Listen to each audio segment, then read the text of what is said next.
Most gardeners are obsessed with compost piles, and it's quietly wrecking their soil. They spend months turning heaps, chasing perfect carbon to nitrogen ratios and hauling finished compost like it's the only path to fertility.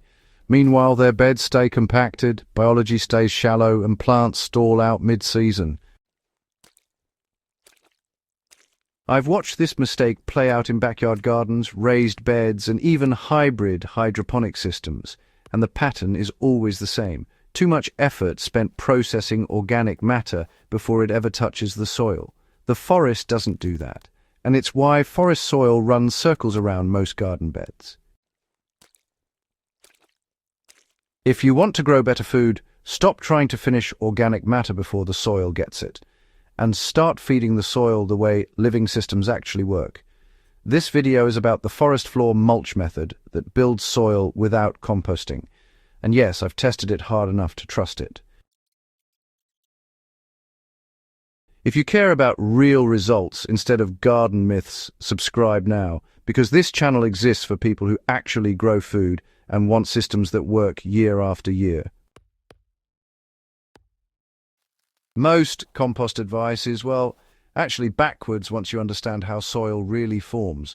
Compost isn't soil, it's more like partially digested carbon just waiting for a soil food web to finish the job. When you pre-digest everything in a pile, you're actually stripping control away from the organisms that matter most, especially fungi. Forest soil isn't rich because, leaves magically turn into compost. It's rich because layers of organic debris just sit on the surface and are processed right there by fungi, bacteria, insects, worms, and roots, all working together. When you bury compost or till it in, you spike bacterial activity and short-term nitrogen, but you flatten fungal networks and collapse structure. That's fine for lettuce for one season, but honestly, it's terrible for long-term soil resilience. The forest floor method flips that dynamic. So, you keep organic material on top, let moisture and microbes move nutrients downward, and allow fungi to dominate where they're supposed to, right at the surface, linking organic matter to roots. Here's what I mean when I say forest floor mulch, because, well, this isn't just throw leaves on the bed. In a real forest, you've got a layered system. At the top, you've got coarse, intact material like leaves, needles, twigs, and bark. Under that is partially broken material that smells earthy, not rotten. Below that is mineral soil threaded with fungal hyphae and root hairs. We recreate that structure intentionally. In a backyard bed, that starts with leaving the soil undisturbed. If you're still tilling every season, this method will fight you.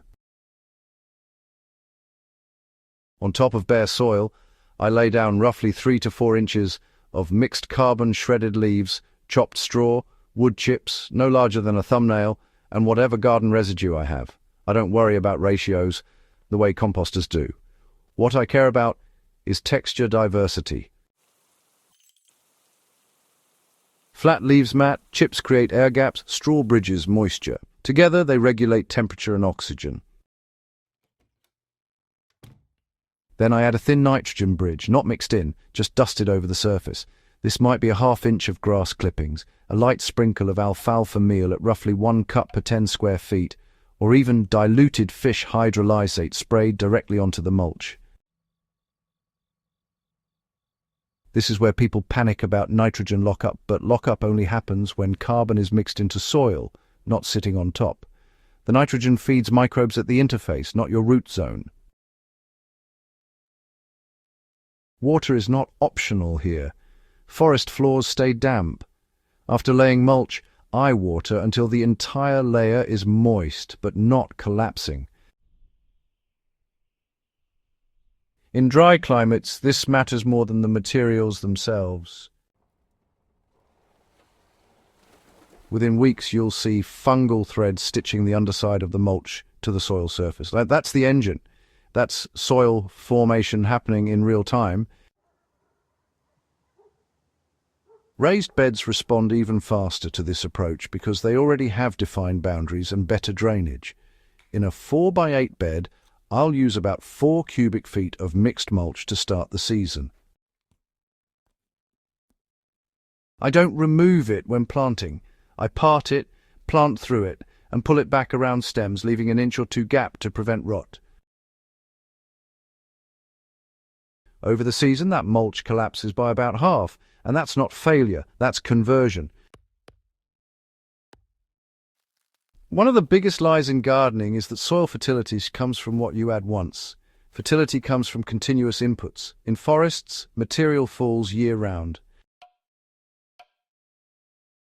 In gardens, you have to simulate that.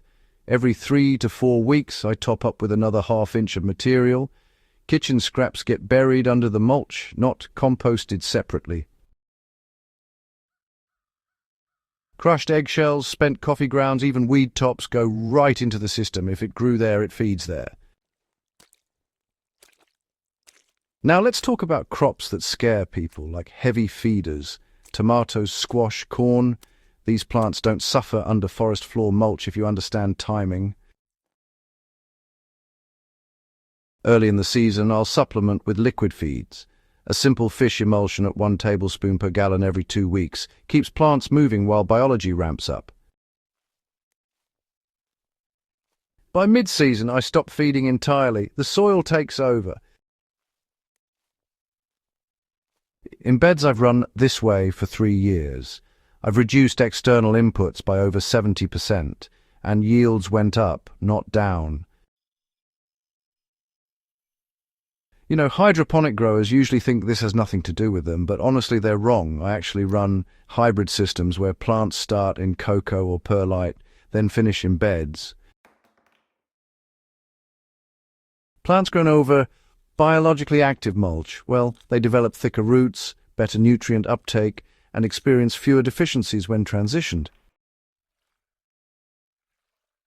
Even in systems like Dutch buckets, I've had success top dressing with a thin layer of shredded leaf mold and inoculating with fungal teas. You're not feeding the plant directly, you're stabilizing nutrient exchange. The trade-off nobody talks about is speed versus stability. Compost gives fast nutrients, forest floor mulch gives slow, regulated nutrients.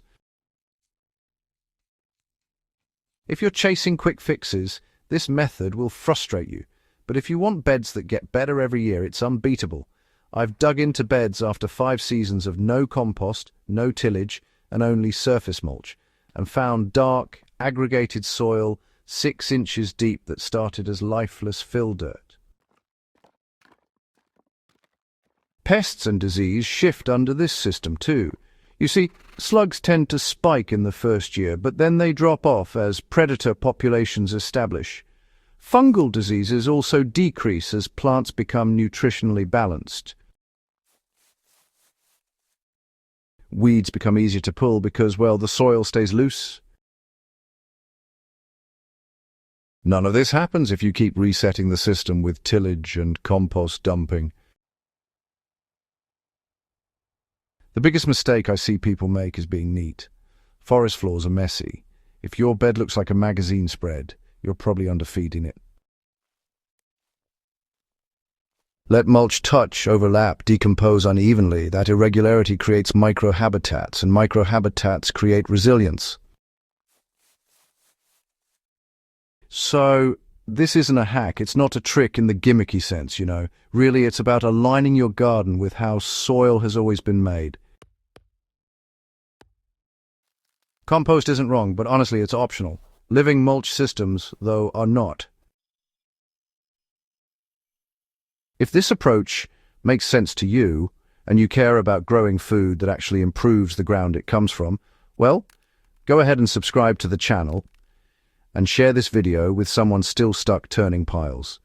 Better soil isn't about working harder. It's about letting the right biology do the work for you. Husbandry